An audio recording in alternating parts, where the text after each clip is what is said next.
We are going to listen to an interview on Democracy Now! Entitled Naomi Klein on Trump, Musk, Far Right, and End Times Fascism. This was put out 7 months ago, but I want you to listen to what she has to say. I want you to listen to some things that might even be new to you. There are some things, one thing in particular that's a little new to me, and we're going to talk about it in terms of what is being fulfilled in biblical prophecy. Now, she's going to come at this from a secular perspective.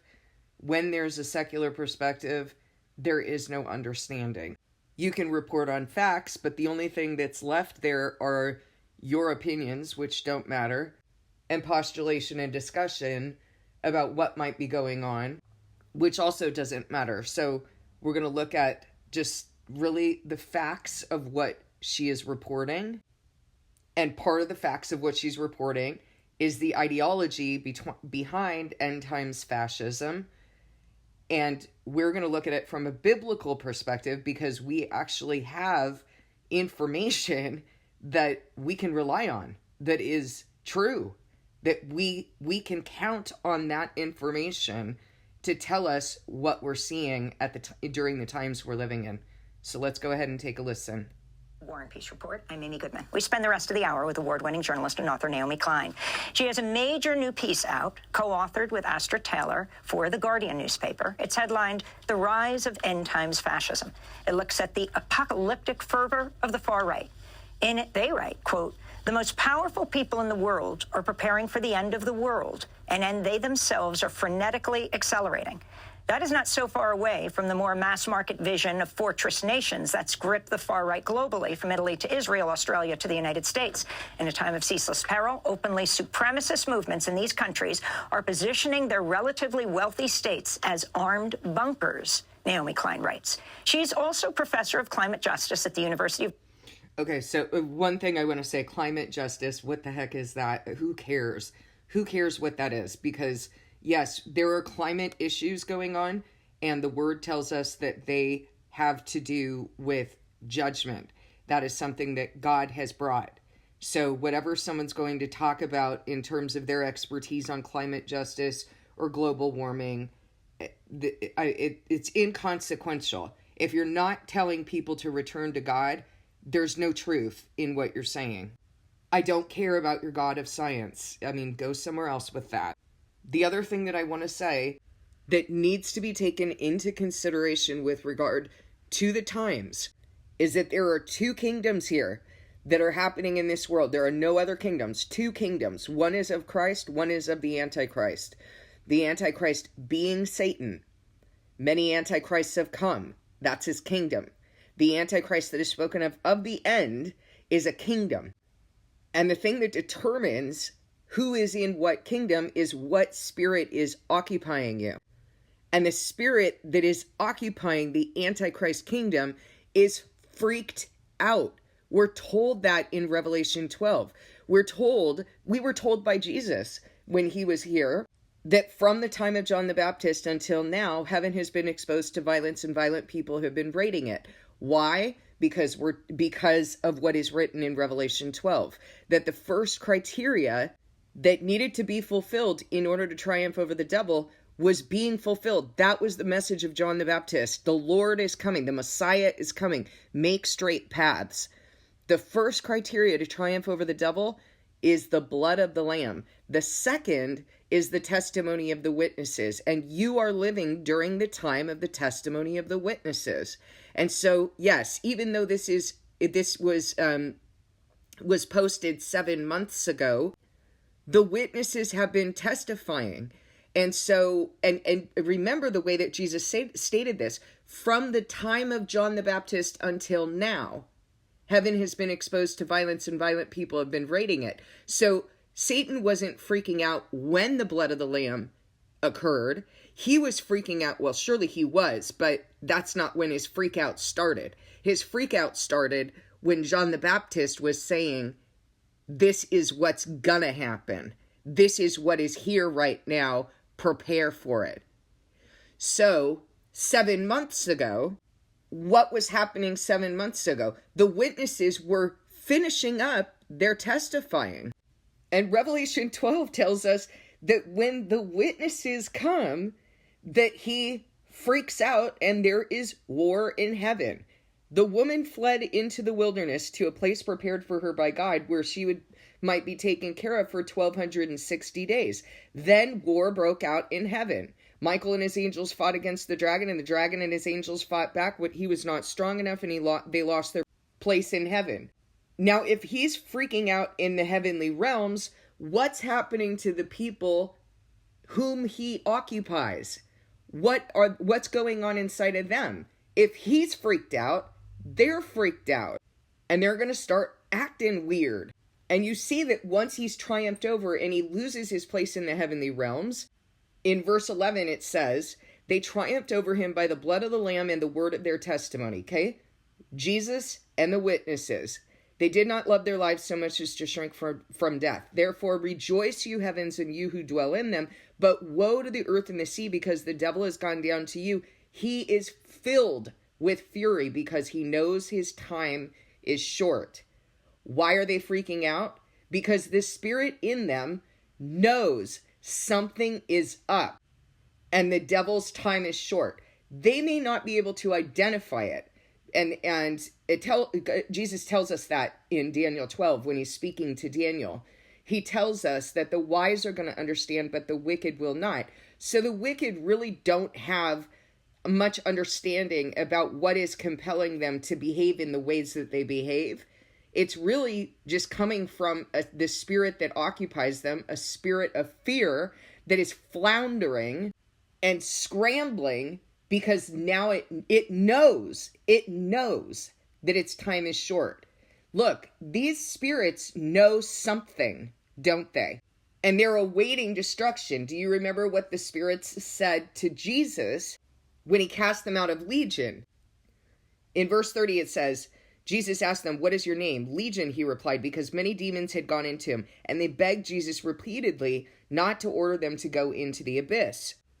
Then in Matthew 8:28, it says, when he arrived at the other side of the region of Gadarenes, 2 demon-possessed men coming from the tombs met him. They were so violent that no one could pass that way. "What do you want with us, Son of God?" they shouted. "Have you come to torture us before the appointed time?" So they know something, right? They know, first of all, that they're going to be thrown into the lake of burning sulfur when God is done using them. They know that there is an appointed time in which they're going to be tortured. And that would be when they're thrown into the lake of burning sulfur. And you just saw that they're saying this through these men. Here's the thing that's so upsetting to me, is that I could sit here for the last 4 years and tell you this is the end. This is the end. This is what God has raised me to speak to you. This is what you need to be doing right now. I can sit here and say this to you, and I can show you in scripture, and I can live it out in front of you. And yet, the pagans who are filled with the Antichrist, they'll tell you that it's the end, and you'll listen to them over God's servant about this being the end, and you'll listen to their narrative of the end, which is what? That you need to store ammo because you're going to bypass what the Antichrist is going to do. So you listen to the Antichrist about the Antichrist. Or people are worshiping this image of the Antichrist and trying to hasten Armageddon, which is absurd because Armageddon happens after the resurrection. So if you're preparing to be here for Armageddon, then you've already admitted that you're destined for the lake of burning sulfur. So people will listen to these devils over God's own servants who are trying to call you into repentance, not preparation by your flesh. If these people are telling you that this is the end, they can recognize it, you should be able to recognize that the spirit in them is freaking out right now. And why is it freaking out? Because of the very thing that I have told you, because of what I've been doing as a witness, and because that has represented the triumph over the devil. And when that happens, the Antichrist will rise, will reign, and you need to be prepared. because you don't go into a bodybuilding show as a little scrawny, never worked out, you don't go in that way. You need to prepare, or you're not going to be able to lift what you're going to be required to lift. So now that said, I want you to listen to what she's saying, and I want you to think about the way these people are behaving, these end-time fascists, and why the spirit in them is saying the things it's saying, is freaking out, and is behaving this way. That's what I want you to think about.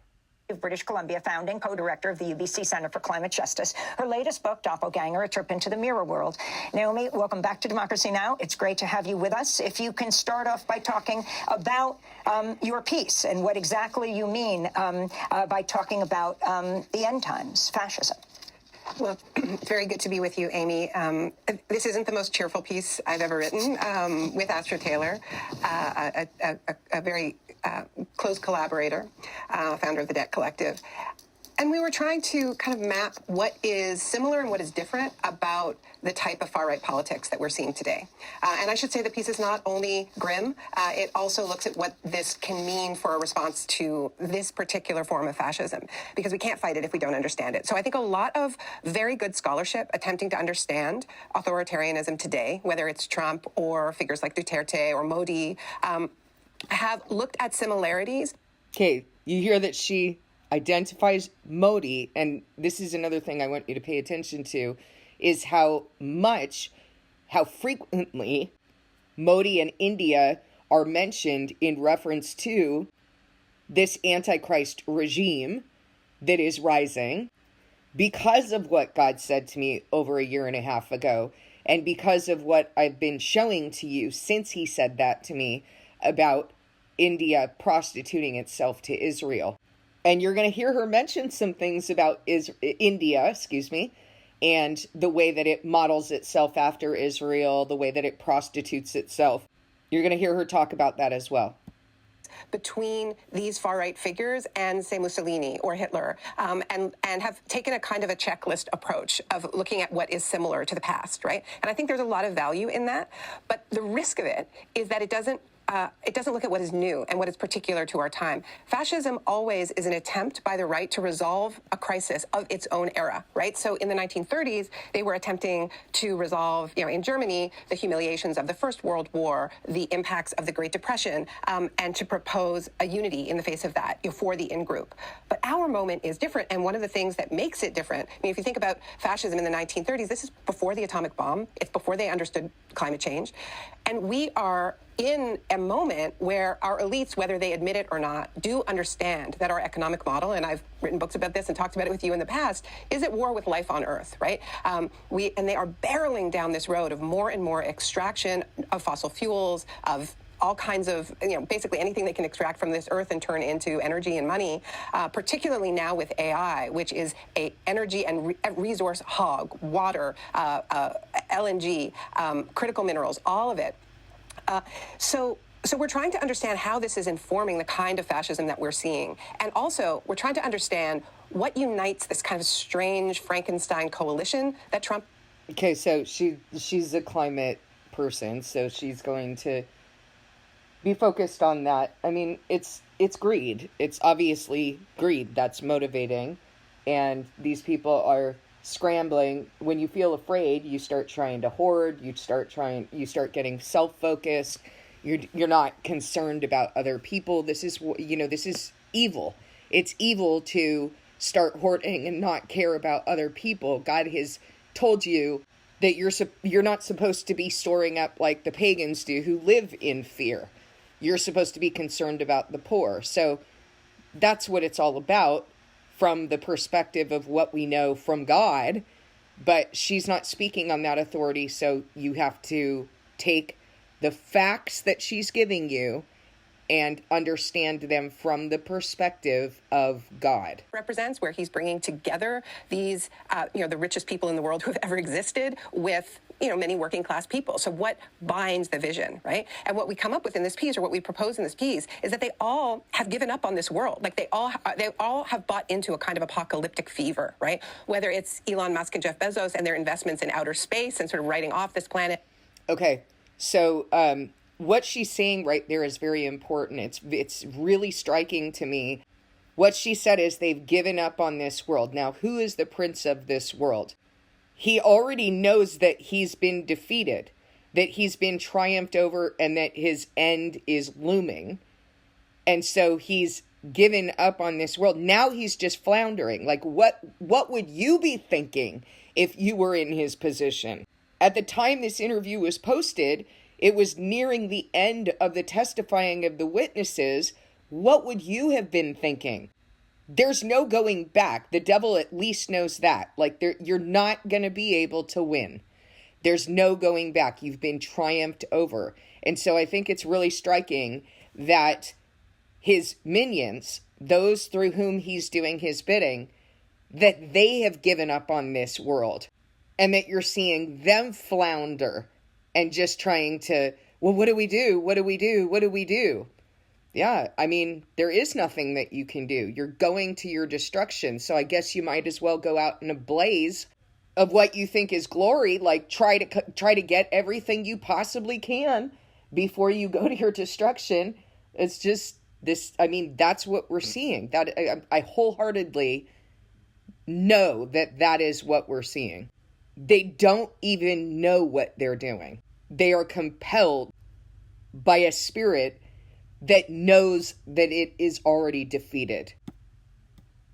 Whether AI, which is willing to sacrifice this animate world in order to build an artificial world, or whether it's the more populist MAGA vision of the fortress nation state, right, which is thinking, okay, we know more and more people are going to be coming.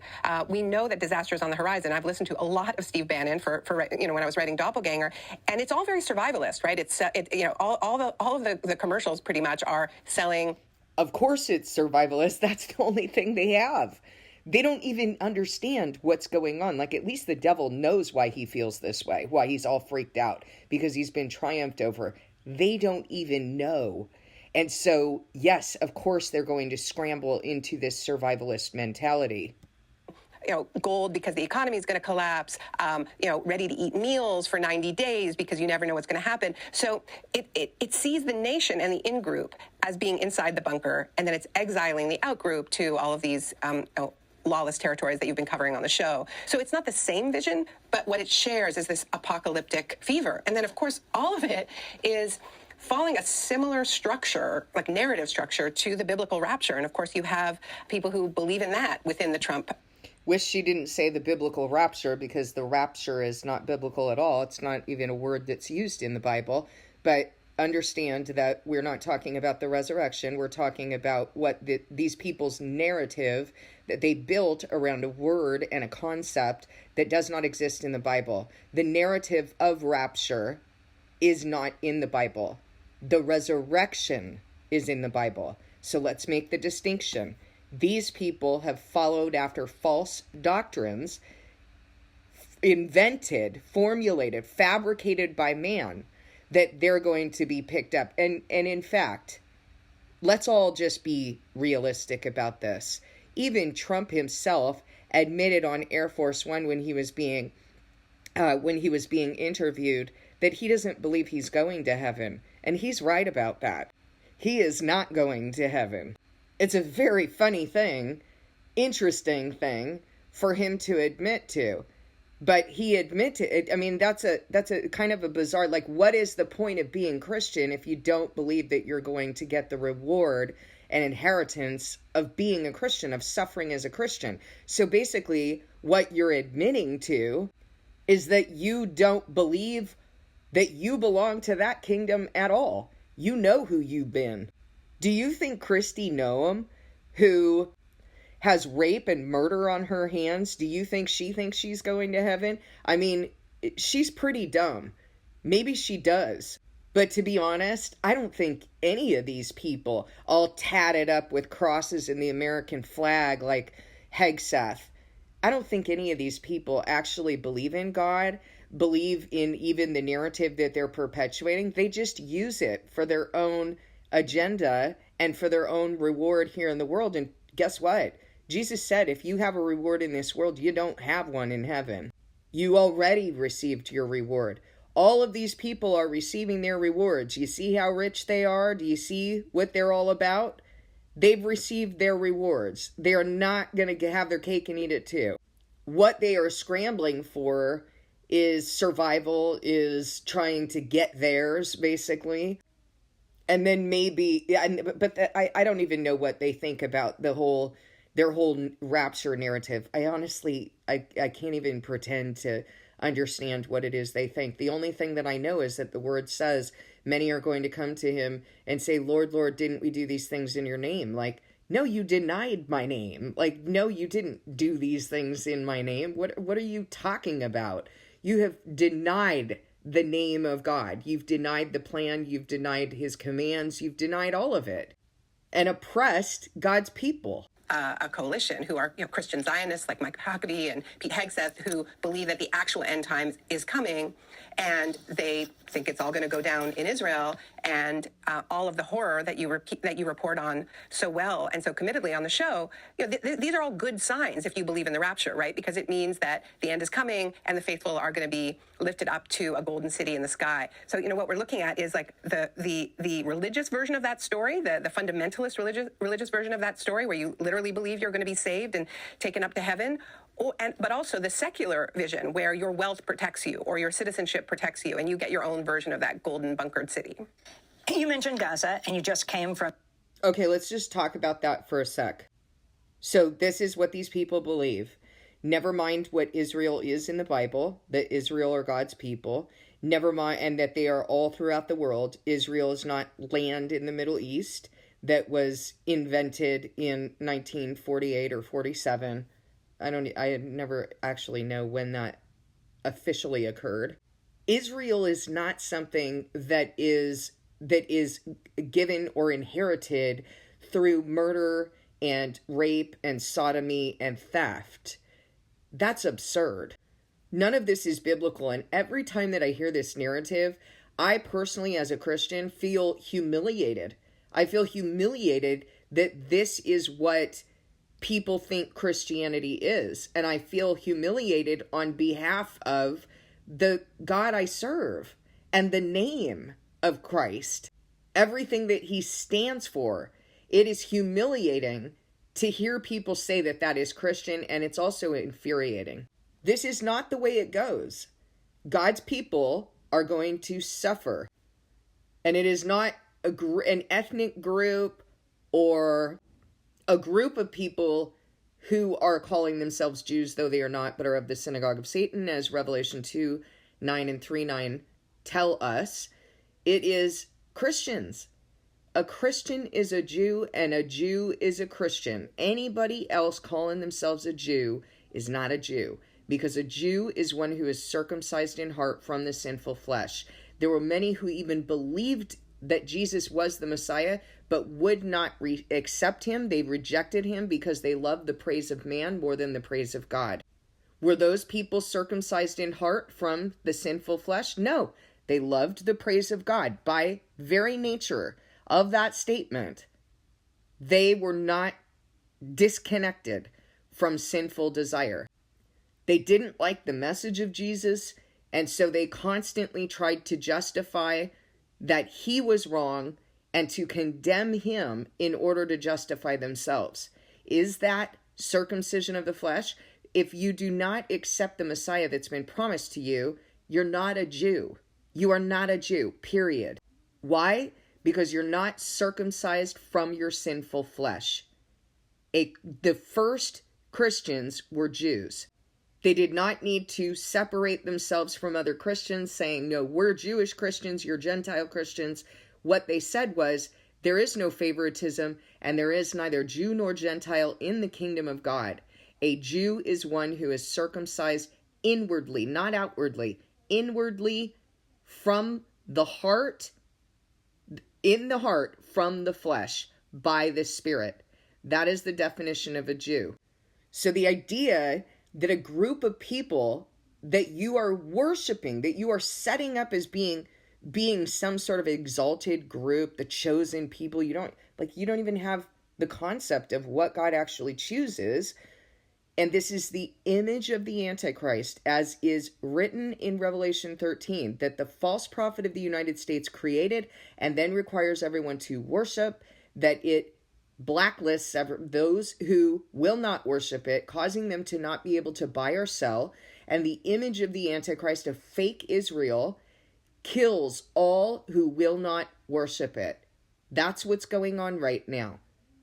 It is absurd for anyone calling themselves Christian to think that another Messiah, to set up another Messiah, an image of the Antichrist, as being, oh, they've got to sacrifice in order for me to be brought in. No, the sacrifice has already been made. Now you need to be the sacrifice. But they don't want that narrative. They don't want to hear what I've been saying, which is, look, God told me from the beginning that I was going to die. And then it turns out you are too. If you're going up in that first resurrection, you will be martyred. You don't want to hear that. You would rather hear, of course we would rather hear, that somebody else is going to go through that. Somebody else is going to bear that for us. But that isn't the truth. The truth is written in the word. It is abundantly clear in the word. But that would, if preachers are preaching that, people are not going to want to hear it, are they? It's going to cut into their livelihood, their marketplace that they have made of God's house. From the Jewish Voice for Peace conference in Baltimore, where several thousand people gathered from around the country. Our latest headline, the Israeli military calling up tens of thousands of reservists as Israel's security cabinet unanimously approved plans this weekend to expand its assault on Gaza, where Israel's already killed over 52,000 Palestinians, and that's by far an undercount in the last 19 months. Israel's killed more than 2,400 Palestinians just since it shattered the ceasefire in March. This comes as Israel's devastating blockade and food aid has entered its third month. Palestinian health officials say 57 Palestinians have already starved to death. According to UNICEF, more than 9,000 children have been admitted for treatment for acute malnutrition so far this year. And aid groups like Norwegian Refugee Council blasting a new Israeli proposal to take control and distribution and put U.S. security contractors in charge. If you can talk, as you so often do, about what's happening in Gaza and the West Bank and what the centrality of Israel in President Trump and the current U.S. government, although it was also the past, President Biden's worldview and approach to foreign policy.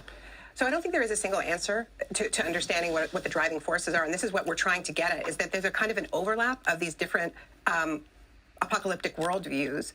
Some of them are religious and some of them are secular, right? So I think that people who subscribe to this like literalist version of the rapture believe that all of... Listen, I would add to that some of them are quote unquote religious and some are secular, but some are using religion even though their core ideology is actually secular, being that all they want is money. All they want is what they want here, and they don't even believe in the religious farce that they are using in order to justify what they're doing. All of this is good news in the sense that, according to the story that they believe in, that the Israelites have to return to Greater Israel. Those are the preconditions for the return of the Messiah. They have to rebuild the third temple. So you have this convergence of interest between the religious extremists in the Netanyahu government, who are absolutely committed to rebuilding the third temple. They really want to do it. Okay, did you hear what she said? The narrative is that the Israelites have to return to Israel, and they have to build the third temple. Now, I posted a video yesterday talking about something that Amanda had mentioned on the channel, and that is this group in India called B'nai Menashe. This is a group of people claiming to be of the 10 lost tribes of Israel. Nowhere in the Bible doesn't talk about any lost tribes of Israel. It talks about the lost sheep of Israel who Jesus came to speak with, but that is not a physical losing. That is not like something that happened as the result of scattering. It's absurd to talk about lost tribes of Israel when this is, again, hinging on a narrative of descent. When you're engrafted into the Commonwealth of Israel, you become one of the lost tribes of Israel. Are they going to be able to prove that with a DNA test? No, because the contingency is not descent. It's not DNA. Not all who are descended from Israel are Israel. Therefore, not all who are descended from Israel are of the 12 tribes. There are Gentiles who have been engrafted into those 12 tribes of Israel. So this is absurd. But what this group is, they are a group in India who claim to be of the tribe of Manasseh, and now, courtesy of the United States taxpayer, they are being brought to Israel in order to continue this narrative that the Israelites are returning to Israel. And so what are all the fake religion, the fake Christians going to be saying? Oh, it's happening. Look, the prophecy is being fulfilled. So what I said to you yesterday is I would not be surprised if this becomes part of the narrative in which people suddenly start coming out of the nations and returning to Israel, and Israel pays for all that courtesy of the United States taxpayer, for them to learn Hebrew, for them to go through the conversion, etc., for them to fight in the IDF or the IOF. So I want you to understand what's actually happening, because the false signs and wonders, guys, that are happening in the end by the Antichrist, that the Antichrist is able to perform, this is it. These are those false signs and wonders. God is not fulfilling it. They are fulfilling their own lie. They are fulfilling their own prophecy. And then stupid people look at that and say, look, it's happening. It's happening. But if you're making it happen, if you're provoking other nations, if you are stealing land and creating a narrative that is Israel, then you're the one doing that. God is not doing that. And you're doing it because your strength is your own God, as the word also says. They want to destroy Al-Aqsa. This is why so much attention is focused on it. But then, does Trump believe that? I don't think Trump believes that. I mean, what he views for Gaza is he sees resources, he sees money, he sees a private... Exactly. That's exactly what I'm saying. Here's someone who appears to be secular because she's not speaking on the word.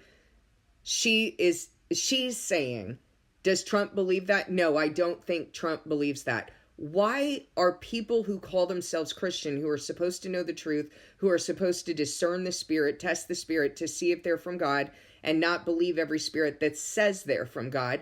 Why? And then when Trump says, I don't think I'm getting into heaven, listen, I better be getting into heaven because I'm suffering for this, okay? Like, that's not what I'm going to be saying. And then fake Christians are like, oh, that's exactly the attitude we need to have. I don't think I'm getting into heaven. No, it's literally not. That's not the way the apostles spoke. It's not the way Paul spoke. Paul said, this is what's going to happen for us. He included himself in that category. Why? Because Paul was actually living out his covenant. And so he expected that he was not going to be running this race in vain, even testing to see, am I running this race in vain? So no, when Trump says that I don't think I'm getting into heaven, no, that is not humility. That's his admission out of knowing how evil he is. Or maybe he doesn't know the extent of the evil he is, but at least, I mean, it just is not. That is not coming from a place of knowing God.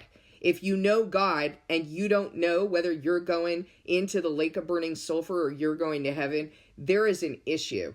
And the issue is you're not. You're definitely not going to heaven because you don't even know what's required of you.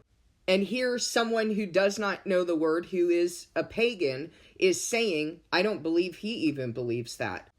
That's why I said, yes, there are some who have this religious ideology and some who have a secular ideology. And then there are some who have a secular ideology and secular agenda for greed who use religious ideology as a front. And that's in essence what she's saying. Resource. Exactly. But this is something I've been saying from the beginning. I think the interests have been fairly consistent in terms of what the end goal is, which is a depopulation of Gaza, pushing Palestinians out, whether through death or whether through forced exile, whether through ethnic cleansing. And under the Biden administration, there was a denial that that was what was going on. And under the Trump administration, it's all out in the open. So, this is what is going on. Now, what the reason for that is, I think, differs. But this is part of what we're getting at in the piece, Astra and I, is that there's a confluence of interest in terms of what Israel represents. Some of the supporters of the Trump administration in the tech industry are talking about wanting freedom cities, for instance, these privatized corporate cities. And they talk about this as tech. This is what I was referencing at the beginning of the video, that this is really interesting. This is not something that I knew about, that they're trying to create corporate cities or corporate countries in which they have their own tax system, they have their own rules. I mean, so basically countries for the rich, cities for the rich. And that this is the secular worldview or secular agenda, secular ideology of people like Elon Musk and Trump. It's for themselves. It's really very interesting because the spirit in them already knows he's been defeated, but the people are coming up with these ideas for what? They don't even know what it is that they're feeling. They don't even know why they're feeling this. They're just scrambling for something to make them feel better, and the devil is just causing them to do all of this evil because he's angry and he knows his time is short. What does the devil really have right now? He doesn't have anything. He has nothing. He's been triumphed over. The only thing that he has is to kill God's people and oppress them. And this is what God said. God said, don't be afraid of that. He is going to kill you. He is going to kill you. He makes that clear. But he says, don't be afraid of those who kill the body. Be afraid of the one who, after the body is killed, has the power to destroy both soul and body in hell. Zionism. They have a lot of admiration for the idea that Israel was created, they say, from a book, Theodor Herzl's books. And they say, well, why can't we start our own country, our own private countries? Why do we have to abide by the rules of the nation state? I think part of the support for Israel isn't just our classic understandings either of Jewish Zionism or Christian Zionism, although that's absolutely going on. It's also this idea of a very technologically advanced startup country, right? Israel has marketed itself that way. And a lot of these tech companies want to do that in San Francisco. They want to push everybody out who doesn't agree with them, who's poor, who have more needs, and create their kind of corporate privatized utopia. I'm not saying this is a coherent agenda. I'm saying that there's a lot of overlapping stories that follow a similar structure and share similar goals, if that makes sense. Okay, so in terms of the Antichrist, now this is something that my daughter said to me early on is, I don't understand how the entire world is going to follow after this Antichrist and, this and that. What happens to the secular people who don't even believe in this? Well, they are still following the Antichrist because any ideology that you have that isn't the gospel, that isn't the truth, that isn't Christian, that isn't what has been taught to us by God since the beginning of the Bible, is in opposition to Christ. It is antichrist. So while I don't know how this secular idea of a technology Zionism or a corporate city, I don't know how that's going to materialize or if it will or what's going to happen there. Anything that is in opposition to Christ is antichrist. It's inherent in the statement. It is antichrist. If you are not living your covenant, you're antichrist, period. If you deny his name, which is not, I denied a proper noun. That's not what we're talking about. Or the existence of Jesus. When you deny his name, you don't do what he has told you to do. His name is what he's doing, his plan, and your role in that plan. That's his name. So by not living out your covenant, you have denied the name. You have denied the faith. And anyone who does that is of the Antichrist. So you don't have to necessarily identify yourself as a Zionist or, it's the way that you're living. You're going to be justified by what's in your heart. Yes, I mean, the overall issue obviously is hard to make sense of, and most of Trump's supporters are neither wealthy nor are they Christian Zionists. So why are they backing this whole approach? Well, it's not clear the extent to which they actively back it, but I think that they see a kinship in the ethno-state, right? Because a lot of Trump supporters are becoming increasingly Christian nationalist about the United States, and this has been, carefully fostered by figures like Steve Bannon. And so when they look at Israel, they see a country that is openly an ethno-state, that is fortressing itself in a sea of its enemies, and they want to do something similar, and they're sharing technologies, they're sharing... Okay, hello, India. That is exactly what India is doing. It is an ethno-state, and it looks up to and prostitutes itself to Israel because Israel has been successful in doing this, in large part because of their false doctrines and their minions who call themselves pastors in counterfeit churches who perpetuate false narratives of what the Bible is actually saying. And I just want you to understand that is the goal. The goal is supremacy. You want to talk about race. If you want to say, oh no, the goal is white, a white agenda, blah, blah, blah. They don't identify themselves as white, by the way. Epstein, for example, did not identify himself as white. If you listen to the testimonies of the and the witnesses of the women who were abused by him, particularly Maria Farmer, you will hear her say that he had disdain for white people, for Europeans. He did not consider himself white. Neither do Israelis. They're not white. And if this is really genuinely about people with dark skin, then what's going on with their relationship with India and bringing these people over? If this is just an issue of dark skin, they have used race because that is how the group of the Israelites started out being identified as a group that was descended from, that was ethnically descended from Abraham and Jacob. So they're using that in order to gain their platform, as the chosen people. But this is not ultimately about race. And there are a lot of people who are married to that narrative, and you need to go and figure out why. Why is it that you're married to that narrative? Is it because you don't want to acknowledge that God is the one who has sent certain things in your life? My sister is one of these people. She has to make every single thing about race, even though I highly doubt that she has actually experienced any issue of race in her very privileged life. She's just noticed that certain groups of Mexicans have been treated a particular way. I'm not going to ignore that or not acknowledge it. What I am going to say is that everyone has experienced oppression to some degree. And who are you a victim of? Are you a victim of what man can do to you? Because man is not sovereign. God is sovereign. So if God is sovereign and you've had certain experiences in your life, whether that's because you're a woman or you're poor or whatever it is, maybe you were just born into a family, maybe you're white and male and all the privileged things, but you were born into a family in which evil was enacted.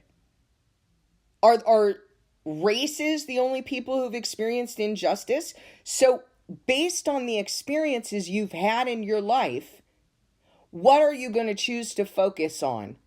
What God is doing in you, that he is sovereign? Are you going to go back to him and ask him, why did I need to experience this so that you can actually be built? Or do you want to live in your victimhood? Is that what you want to live in? Because you are not a victim of anyone. If ever you were a victim of someone, you're a victim of the one who sent it. So are you a victim of God? No, God has sent the experiences in your life. I've been through a whole lot of stuff in my life. Does God have me in a ministry for women, women's rights, social justice issues? Is that what he has me doing? No, he has me teaching you how to heal and take responsibility for the lot that he has given you, because you were not entitled to be born in this world and not experience any suffering, especially if you're going to end up with him. So if you are married to needing to have a narrative that this is about race or this is about some, because of your own experiences, you have not healed. You've not gone to God and resolved those experiences, because he's the one who sent them, and he sent them for a reason. You need to take responsibility for learning what he has sent. Is it fair? No. Nothing is fair in this life. But ultimately, God is your vindicator, and you're supposed to trust and believe in that, not try to make everything about your issues. Legal precedents, tools. So there's a kinship, and and we're seeing this now with India with its attacks on Kashmir, following us, using similar techniques that Israel has used in Gaza. So there is a. Do you hear what she's saying? India uses the example of Israel and what they do in order to gain supremacy, power. They have prostituted themselves to Israel. That's their daddy. And they're using these same tactics on the people of Kashmir and also in Pakistan. They've done the exact same thing. That's what this is about. It is about supremacy. It is about power. It is about what the devil wants. A kind of a solidarity of the ethno-states. And they are sharing, they're even trading. She's speaking in ethnic language, right? She's making this about race, of the ethno-states, solidarity of the ethno-states. Listen, I told you when I very first started doing this 4 years ago, that all of these systems are going to come together. They are a divided kingdom, but they will be coming together. There will be solidarity between the members and systems of this Antichrist kingdom. That includes medicine. It includes all of the false doctrines of this world, science, false religions. All of the evil in this world is going to come together. There's going to be solidarity between what the devil has established in this world. I told you that 4 years ago. That's what's going on. This is about power. Will they use race for it? Sure. Will they use false doctrines? Yeah. Is it about the false doctrines? Is it about them genuinely believing the false doctrines? No. Is it also possible that they don't actually believe the false doctrine of race or ethnicity, and that they're just using that as well in order to gain power? Yeah. So it's not about that, is it? It's about power. It's about evil. It's about greed. It's about fighting for resources and wanting to take it all for yourself. That's what it's about. Because at the end of the day, the people of Israel who believe that they are of a particular race and are lighter skinned but don't identify as white, they're willing to go and, fornicate with those who are of dark skin. People in India are pretty dark. Trinkets of golden pagers and swapping chainsaws. This is something that I think when you're inside the crucible of it here in the United States under Trump, it's hard to see the extent to which this is an international project on the right, and they are influencing one another. And what does unite them, this whole fortress mentality, is this hatred of immigrants. You have President Trump just saying. See, here it is again. I mean, it's interesting because in Ethiopia, they also believe, there's also a group of people who believe that they're of the tribe of Ephraim and Manasseh. I don't remember what it is, what tribe they think they're from. It doesn't even matter. They're just making stuff up anyway. But why doesn't Israel do business with them then? How come Israel isn't bringing them over? Well, I wonder if it's because they don't have resources like India does. They don't have the ability to pay for or provide Israel with secondary gain. Is it because the Ethiopians are darker than the Indians?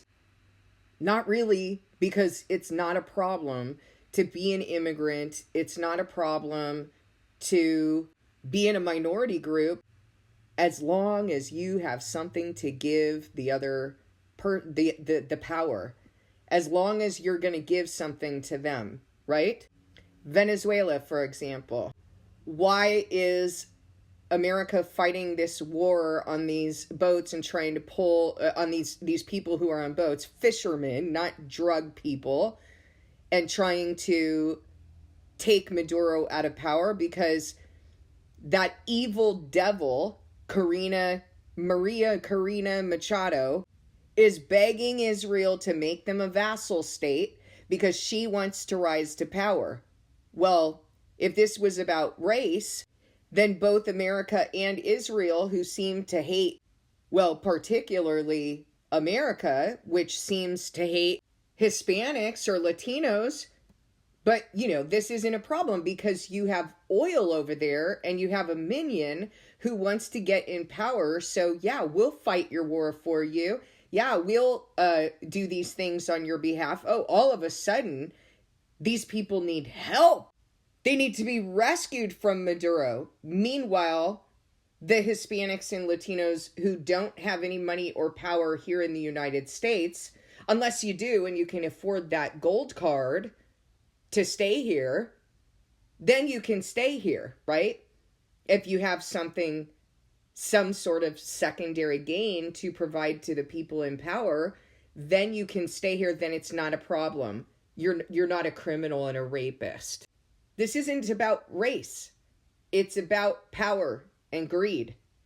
Because the United States is willing to fight on behalf of Israel so that Israel can take over that land in Venezuela and they can take the oil and the resources. And you know what? You have something to give us. No problem that you're Hispanic or Latino. It's never been about that. That's not what it's about. And if it was, then show me in the Bible where it's about that, guys. He doesn't even know, he's not a lawyer, so he doesn't know if he has to uphold the Constitution, he said. Right. I mean, this is what I'm trying to get at about the awareness that we are in an age of consequences, that when you don't act in the face of the climate crisis for decades after when scientists have been warning you, more and more of the world becomes uninhabitable, and lo and behold, people move to try to find safety in the face of wars, in the face of economic deprivation. So she's making, I understand what she's trying to say. She's trying to say the climate crisis is what's freaking people out, not the spirit inside of them, not Satan knowing the times, not Satan being kicked out of the heavenly realms. She is limited in the information she has available to her because she doesn't speak on the word. She's looking in the world and forming her own theory that the climate crisis is freaking people out. She's wrong. And in the face of ecological disasters. And so that fortressing of the nation state, and this is what I think Israel's come to represent just as a very small nation that is extremely fortressed, right? Whether it's with the high-tech walls, the Iron Dome. Trump says now, I want not an Iron Dome, but a Golden Dome, right? That all of this is whether it's stated explicitly and or a military not. parade that'll cost tens of millions of dollars even as he slices and dices the government on his birthday in June. So the pattern is protecting the in-group and exiling and cleansing the out-groups, right? Okay. And so... Okay, do you hear that? There's an in-group and an out-group. What they were constantly doing when I was in school was trying to make the in-group the whites and the out-group the anyone with that's not white, essentially. They're wrong. That's not what's going on. And they would set up their research in order to perpetuate that narrative. And people, like my sister, buy into that and make that their whole shtick about the injustices in the world. Like there's no other injustices. And you know what's ironic about that is that people who do that they believe that is the only group that is oppressed. They have no empathy for any other group that is oppressed except for their group. Look, Israel's a perfect example of that. We're the only group that's been oppressed in the Holocaust, the only one. And they have no empathy for the people they're doing this to. It is called the compulsion to repeat. Listen to what I'm saying. If you do not heal from what you've been through in God and go and take it up with Him why you had to go through that in order to be built the way that... I'm not saying that what you went through wasn't wrong. What I'm saying is this is going to entangle your worldview, your ideology, your life. You're going to be focused on something that you're not going to be able to see anything else, and you're going to go and perpetuate. You're going to repeat the trauma that was done to you. My sister has no empathy for the fact that I'm going to die. She couldn't care less that I'm going to die because she's unable to see past the fact that ICE is detaining Mexicans. Well, guess what? ICE is also detaining political dissidents, journalists, people who speak against the agenda of this Antichrist system. And yes, they are detaining people of color. But again, if those people of color have money, it's no problem. Just buy the Trump card and then you can stay in the country. So it's really not the issue of your race. It's the issue of your position. It's the issue that you don't have anything to give to these people. And one thing that I want to extend to you to consider is if you've been oppressed in your life for not having anything, and the word tells you that the rich are going to their destruction, but the poor are actually, many of the poor will be saved.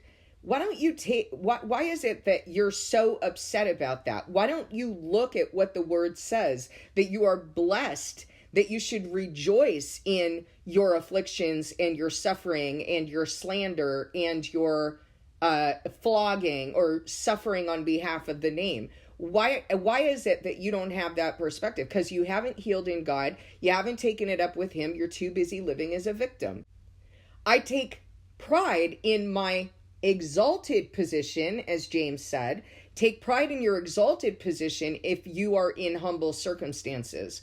Why is it that we don't have that understanding?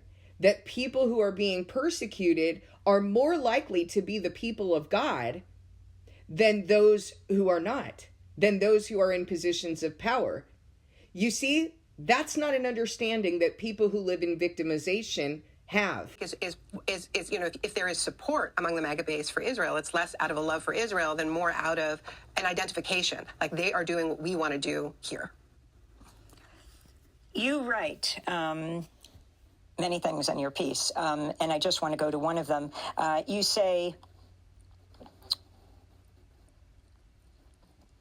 in talking about Musk's apocalyptic vision you talk about, and also detailing the end times fascism, this whole issue of the rise of the city-state, the corporate city-state, I think this is a new concept for many. They're not going to know what you're talking about. In southern Texas, Starbase, just this group of people who are mainly workers at SpaceX, have just voted to make a city right there.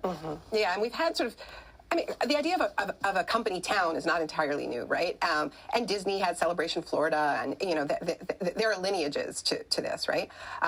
Colonial lineages to this. I live in Canada, which started as the Hudson's Bay Company, right? So it was a company before it was a country. So there's some precedent for this. But I think I've been following this out of the corner of my eye, Amy, because this is where the libertarians have been going for a while.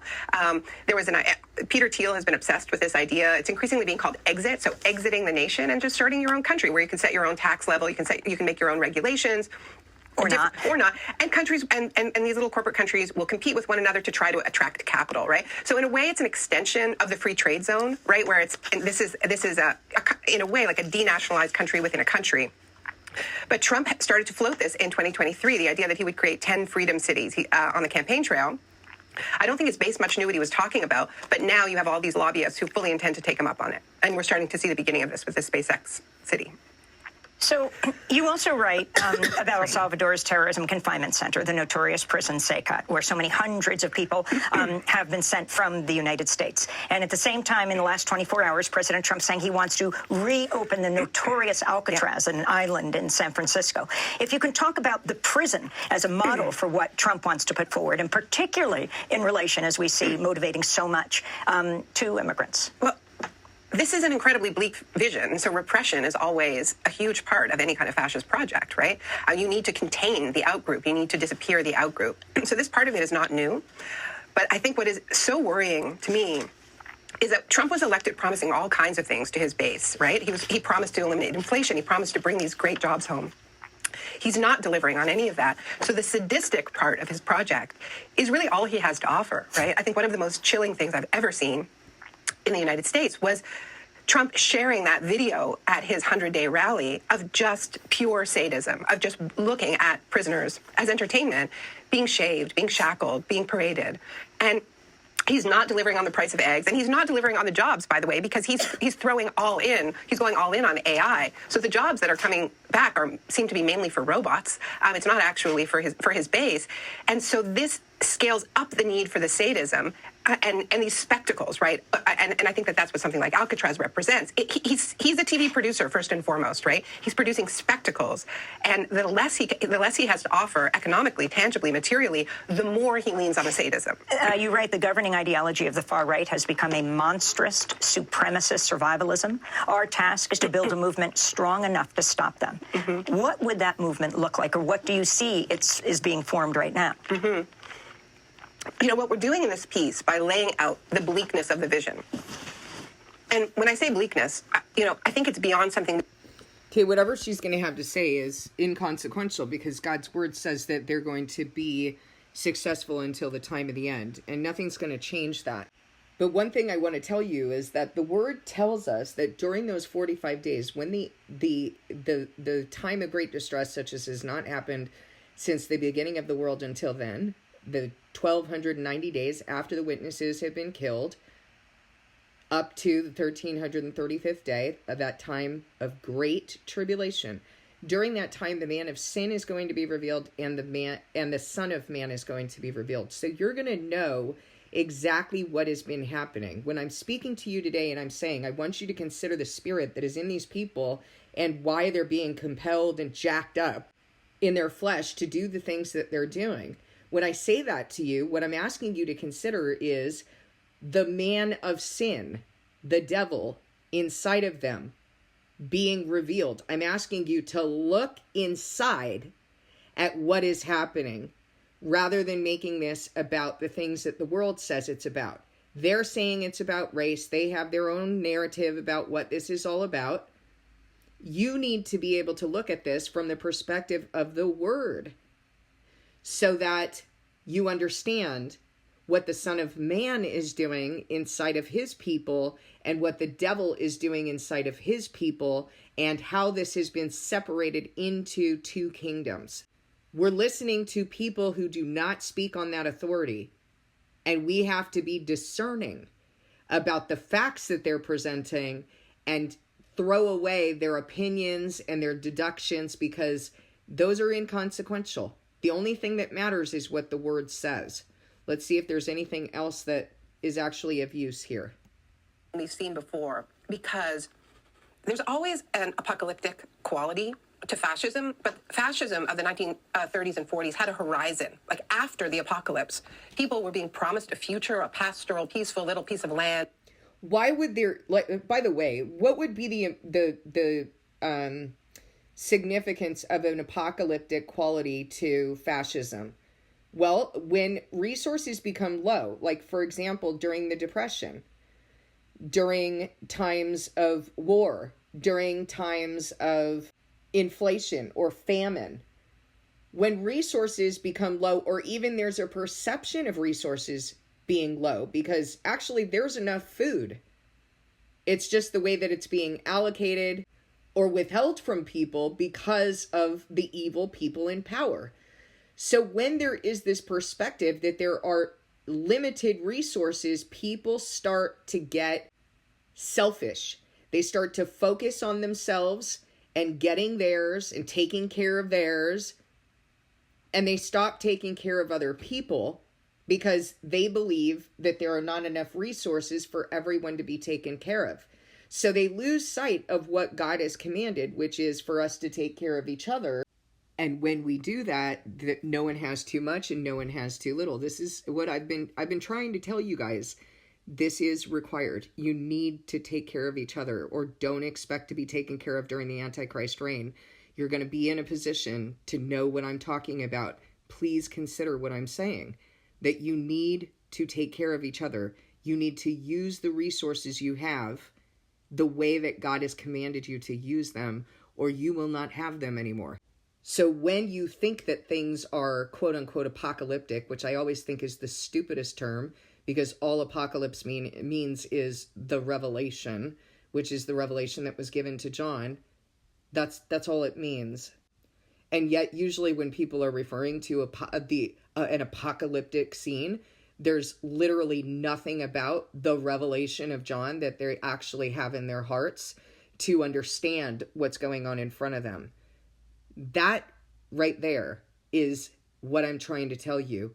You need to have the word in your heart to understand how to perceive things and how to behave. If the word of God is not in your heart, and then what's going to happen is you're going to listen to commentators telling you what to think, telling you how to fight. You're going to listen to false people calling themselves Christian to tell you how to fight, to tell you how to understand. They're going to tell you about their false prophecies that are just simply not reality at all. And you're going to behave out of fear. And so you're going to get into this survivalist mentality, thinking that you're your own God, and you're going to condemn yourself. You will condemn yourself if you do that. If what you do is take your resources and help others, then there will be enough resources. No one will have too much and no one will have too little, and God will continue to provide for you. If you do not do that, He will wash away everything you have. I promise you, He will do that. It is only a matter of time. He promises that He will do that. Where they could live out their lives, you know?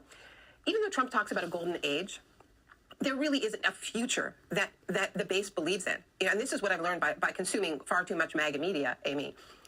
They envision a future of endless war, right? And this is why they're bunkering down. This is why they're buying ready-to-eat meals to last. This is why they're buying gold and crypto. They think the whole thing is going down. So... And why Elon Musk is trying to have so... It is going down, by the way. It is going down. But you need to understand how. God is separating these two kingdoms, and He's taking the wicked down. It is going down. What they're feeling is real. They just don't know why they're feeling it. And so they start scrambling around. That is what I'm telling you. You need to know why you feel the way that you feel, based on scripture, based on prophecy, based on discerning the times, so that you can know what you need to do. The wicked do not understand. The wise will understand. The wicked will not.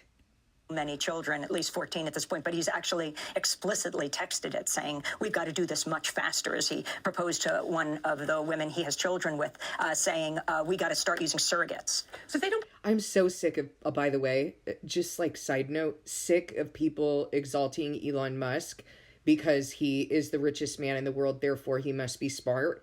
No, actually, what the word says is that if you are rich, you are evil.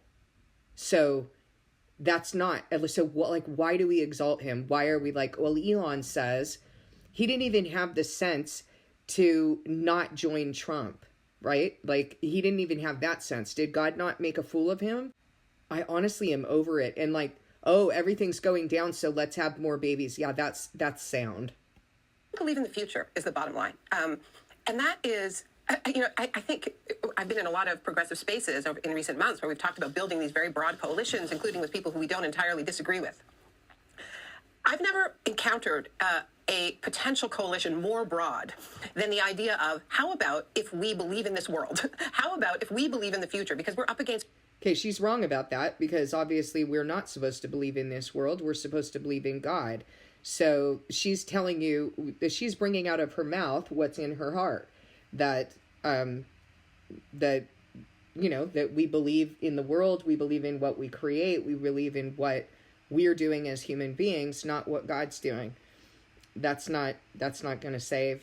It's not going to result in any kind of good.